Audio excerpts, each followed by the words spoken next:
Being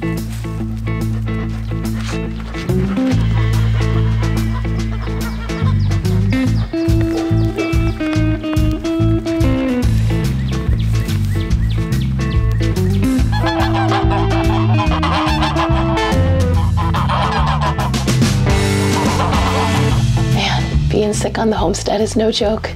There's so many things that have to continue to happen, and you don't feel good, and you need to balance rest and still keeping up. So I let the RV get a little messy, so I'm going to work on getting it cleaned up, checking on the chicks, and just kind of going through some of the daily routines to make sure that everything is kind of caught back up. Usually on my weekends, I like to do some prep work and get everything ready for the week so that while I'm working, it's not as difficult to make meals and to balance the time between my full-time job and the homestead work and the projects that we're working on right now. So I'm gonna get everything sanitized, cleaned up, organized, and then I'm also going to get everything restocked and refilled and get a trash run ready. So, you know, just all the fun domestic chores that you have to do. And even though you're sick, it doesn't stop.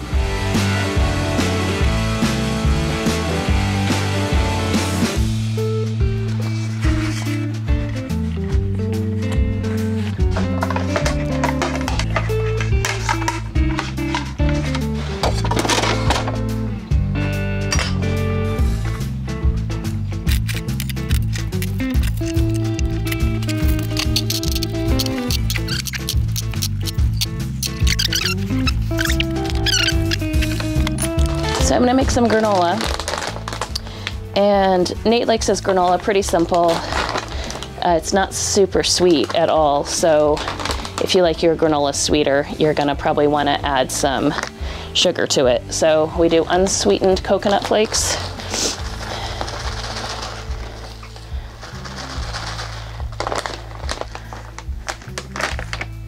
And then lots of cinnamon.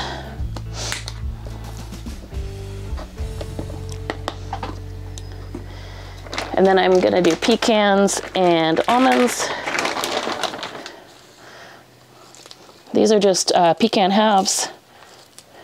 So I break them up a little bit, but we both like larger chunks in our granola, so I don't leave them in halves, but I don't chop them either. And this is a pretty simple granola recipe. You don't need much of a recipe for it. It's more to taste and how you like it.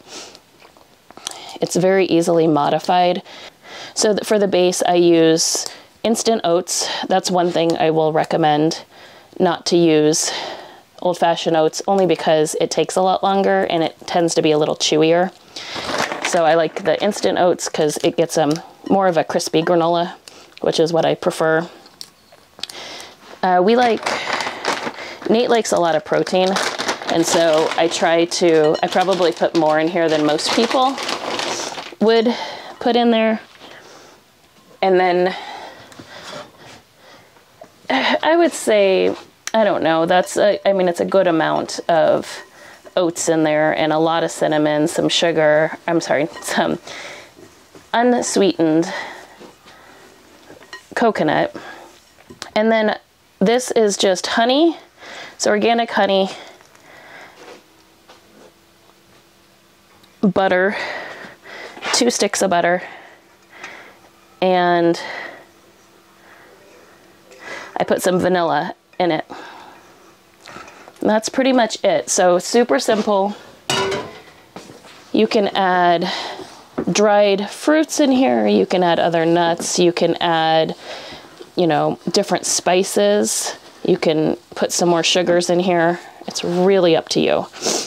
But I like to do this. I might have put a little too much oatmeal in here, but that's okay. It's a pretty forgiving recipe. And by recipe, I mean ingredients, and you just kind of put as much as you feel. I just mix this until all the oats are coated, and then it's going to go in the oven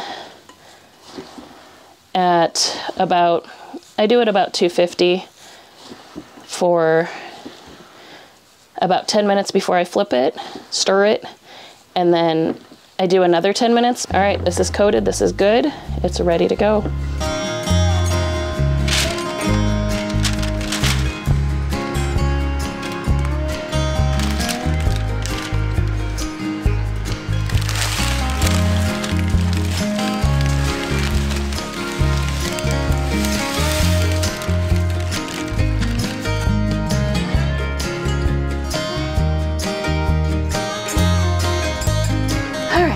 Feels a lot better. So I was able to get all of this cleared up, everything organized under here. These are little bins. These actually came with our refrigerators in the RV. They make great little storage bins. This is for the protein bars and the Bavitas, all of the vitamins that we have. And as you can see, it's still 80 degrees in here. Very toasty day today. But that's looking great. Right here we have compost ready to go out to the animals. It's right by the front door, make it nice and easy. I'll take this item, these things out as well. So I wanted to show you one additional storage. Put all of our cereals in here. And so, like I said, we buy in bulk, and then what we do is go ahead and put them into these airtight containers, and they store up here really nicely. These are all of our spices. So these are my herbs, spices, and these are my more baking. So I've got my cinnamons, my vanillas, my sugars in there. So this is just a nice way to keep everything a little bit more organized when you don't have a lot of space, especially if when you're in the RV, you're traveling and moving around. So I do have these going all the way across, and then we have, you know, more, pretty much this is just my cupboard and my pantry. But we also have, you know, easy grabbable. We have nuts on the counter, and then of course our egg storage and toaster bread, some fruits, and our egg collector. So I feel much better now that this is clean. I'm going to take out the few remaining items and then start checking out the chicks.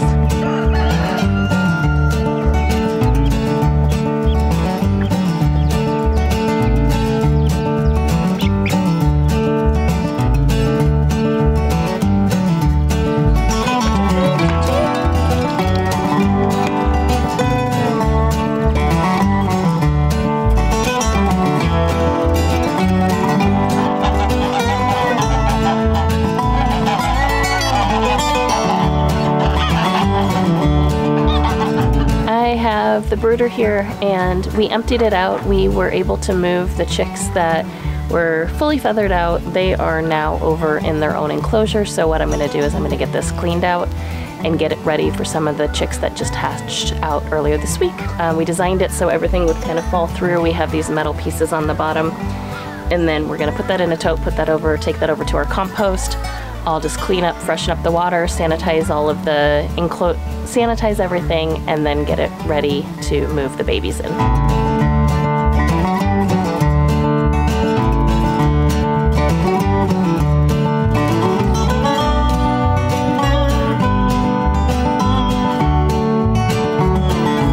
There's just a little bit that's in here that was too big, so didn't quite fit through the cracks.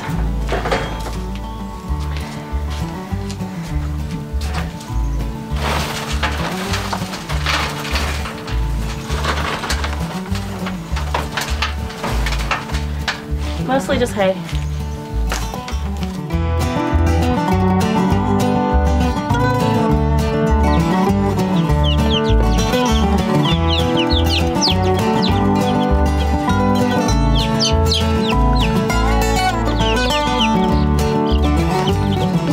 These right here in this tote are barnyard mix, and these totes are great if you have, you know, 5 or 6 up to maybe 10, but we had a lot hatch out, and so I'm gonna go ahead and separate them into the different, just 2 different totes. The only difference is one is gonna have a heat lamp and one is gonna have a brooder plate. Outside of that, they'll have food, water, bedding, and some playmate. It's a little olive agar mix. I think it's a olive agar salmon favril. There's another. So cute. Okay. So we've got 2, 4, 6, 8, 10, 11 of the black and gray ones, which leaves us 11 of ones with dorsals and that are also kind of a really light creamy color. I think the majority of these ones are from the salmon Favreau father, and the majority of these ones are from the black Australorp father. So as much as I would love to say that I am completely finished with this round of eggs, we have 12 dark Brahma eggs that are due to start pipping and hatching either today or tomorrow.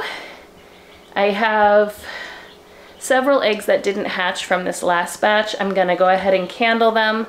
I always like to give them a couple extra days because different birds develop differently. They were all in different incubators, so they had different humidities, different temperatures.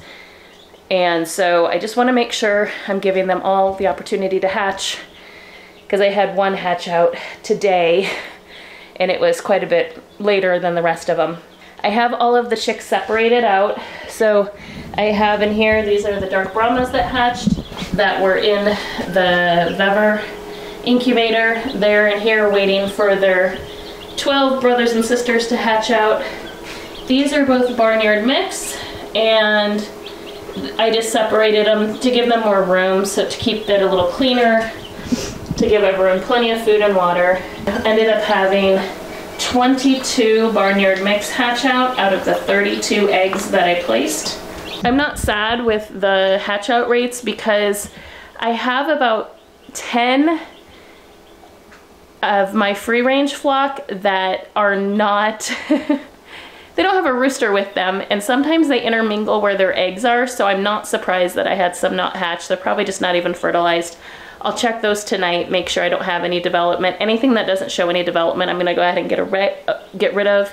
If anything shows development and still has movement, I'm gonna go ahead and continue to incubate them. And then I did move all of my purebred chicks out to the brooder, so I've got the Cochins, the black Australorps, the Rhode Island Reds, and the Americanas and the cream leg bars. Those are all outside, with the exception of my Brahmas, because I'm waiting on more Brahmas. So we got some really exciting little things going on over here. It's really cute. Here. All right, what do we got? Oh my goodness. All of the broody, like they're all in there. Yes. Aww. 1, 2, 3, 4 hens. The 2 smooth coats were the ones that originally went broody. And then one of the frizzles joined about 4 days ago. And she just joined either last night or this morning. What's your head? What's your head, pretty girl?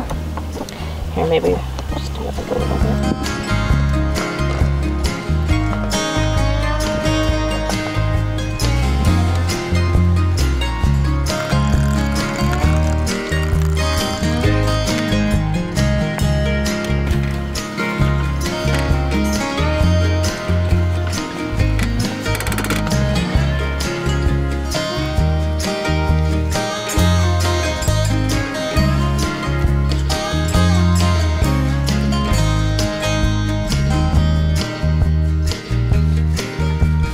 I think I did everything today that I wanted to do. I got the RV cleaned up, I got some granola started, and then I got all the eggs collected. I moved the baby chicks, got them all counted, so I got a official count of what hatched, what didn't hatch. And then later tonight, after it gets dark, I'm gonna candle the rest of the eggs to see where I stand with the ones that didn't hatch. Coming up in some future videos, what I plan to do is walk you through the entire process from me collecting the eggs that I'm gonna incubate, how I decide which ones, and then the whole incubation process. So keep a lookout for that coming up probably in April. And then I'll also probably do a video on my trike. I've had it since December and I absolutely love it. It was a little fun gift to myself, but it's come in so handy around the homestead. So thank you all for coming along with me. And even while you're sick, there's still so much to do. So take care and see you on the next one. Bye.